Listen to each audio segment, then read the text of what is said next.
হোলি বন্ধুরা, তো এটা হচ্ছে আমার হোলি স্পেশাল লুক। তো খুব একটা বেশি লুক ক্রিয়েট করিনি, কারণ আজকে রং মেখে ভূততে হবে সেই জন্য। আর আজকে স্পেশাল খাবার সেটা হচ্ছে লস্যি। তো প্রথমেই হাঁড়ির মধ্যে নিয়ে দিলাম 2 কিলো দুধ, একদম গরম গরম দুধ, সেটাকে ঠান্ডা করে তারপরে কিন্তু দুধটা দিয়ে দিয়েছি।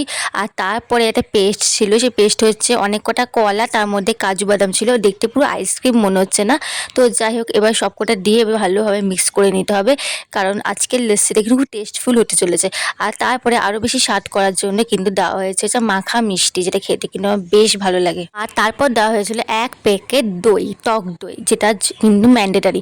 তো যাই হোক, এদিকে কিন্তু ছাদে সবাই মিলে বসে পড়লাম আমরা পিকনিক করতে, মানে লস্যির পিকনিক। আর সাথে ছিল এক বোতল কোল্ড ড্রিঙ্ক। তো এখানে কিন্তু মাখানো প্রায় শুরু হয়ে গেলো। আর এর মধ্যে যেটা স্পেশাল ছিল সেটা হচ্ছে ভান, মানে রং দেখে কিন্তু তোমরা বুঝতেই পারছো। তো যাই হোক, এটা একটু স্পেশালভাবেই করা হয়েছিল। তো এখানে কিন্তু 1 গ্লাস করে সবাইকে দেওয়া হয়ে গেছিলো। তো এটা গন্ধটা খুব একটা ভালো লাগেনি আমার, যেহেতু কলার গন্ধ ছিল, বাট তাও আমি খেয়ে ফেলেছি, সবাই খেয়ে ফেললো। আর গাইস, আমার খাওয়ার পর আমি পুরো মাতাল হয়ে গেছি গাইস।